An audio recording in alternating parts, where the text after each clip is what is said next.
Shalom, selamat pagi Bapak Ibu, saudara-saudara yang dikasihi oleh Tuhan. Kembali lagi kita di renungan singkat kita pada pagi hari ini. Namun sebelum itu mari kita berdoa terlebih dahulu. Kita satu dalam doa. Bapa kami di surga, terima kasih ya Bapa untuk penyertaan-Mu sepanjang malam. Kami boleh beristirahat dan kami boleh bangun di pagi hari ini dengan keadaan tubuh yang sehat.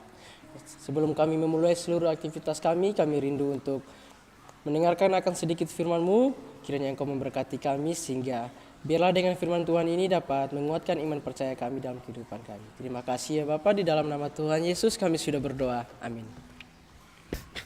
Baik Bapak Ibu, saudara-saudari dikasihi oleh Tuhan.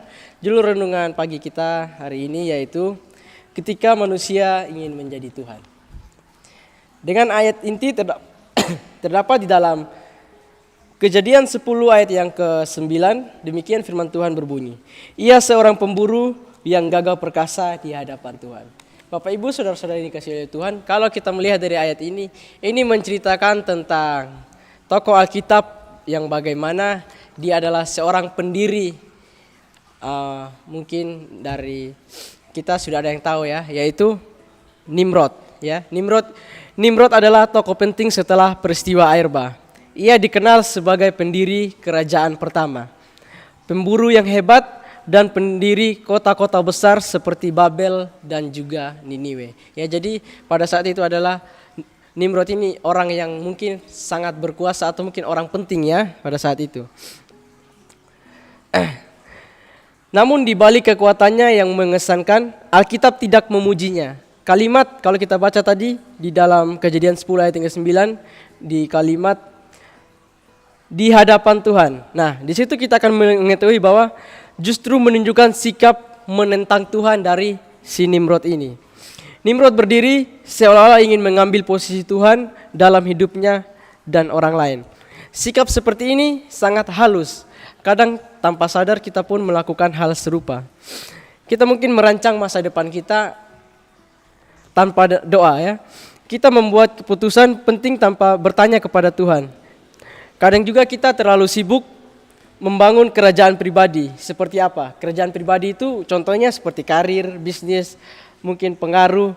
Namun kita lupa siapa raja yang sejati. Ya, Tuhan tidak anti pada keberhasilan atau pembangunan. Tapi yang Dia inginkan adalah kita berjalan bersamanya, tidak menggantikannya. Ya, ini yang ingin Tuhan sampaikan kepada kita. Keberhasilan sejati bukanlah ketika kita mencari segalanya, tetapi ketika kita setia dan taat di tengah keberhasilan itu. Ya, jangan kita seperti Nimrod, Bapak Ibu saudara-saudara dikasihi oleh Tuhan.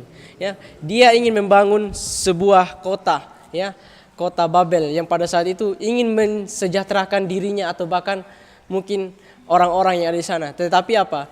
Justru ketika dia ingin membangun kota Babel ini bukanlah rencangan Tuhan atau bukan yang Tuhan inginkan. Dia ingin menantang Tuhan melalui mendirikan kota Babel ini. Ya. Apa yang kita dapat dari pelajaran ini? Yaitu kita harus memiliki evaluasi motif dan tujuan hidup. Mari kita renungkan. Apakah semua yang kita kerjakan hari ini masih selaras dengan kehendak Tuhan atau hanya untuk membesarkan diri sendiri? Lalu kita berani melepas kontrol.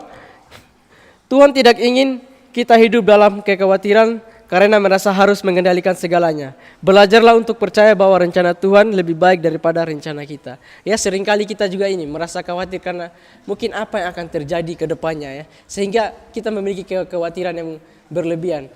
Padahal di Alkitab sudah dikatakan bahwa jangan kita khawatir sebab pasti Tuhan akan menolong kita, ya. Jangan terjebak dengan penampilan keberhasilan. Dunia mungkin melihat Nimrod sebagai orang yang hebat, tetapi Tuhan melihat hati. Jadilah pribadi yang berhasil di mata Tuhan, bukan hanya di mata dunia. Ya, sama seperti Nimrod ini. Kalau kita melihat, mungkin orang-orang pada saat itu melihat dia, wah, ini adalah sebuah pangeran yang gagah perkasa. Ya, tetapi apa? Tuhan melihat dari hatinya. Apakah hatinya ini untuk Tuhan atau bahkan untuk kesombongan dirinya. Jangan kita seperti Nimrod ya. Kita mau mementingkan diri kita sendiri demi jabatan kita, mungkin demi pekerjaan kita, tetapi kita melupakan Tuhan ya. Jadi untuk itu biarlah dengan pembelajaran kita, renungan singkat kita pada kali ini mengingatkan kita di hari ini ketika kita ingin melakukan seluruh aktivitas kita sebagaimana kita ingin dalam pekerjaan kita, mungkin dalam sekolah kita, studi kita, jangan kita mencari untuk kesombongan diri kita sendiri. Jangan kita mencari jati diri kita sendiri. Marilah kita berharap kepada Tuhan dan biarlah Tuhan yang akan mengendalikan atas diri kita. Kiranya Tuhan memberkati kita semua.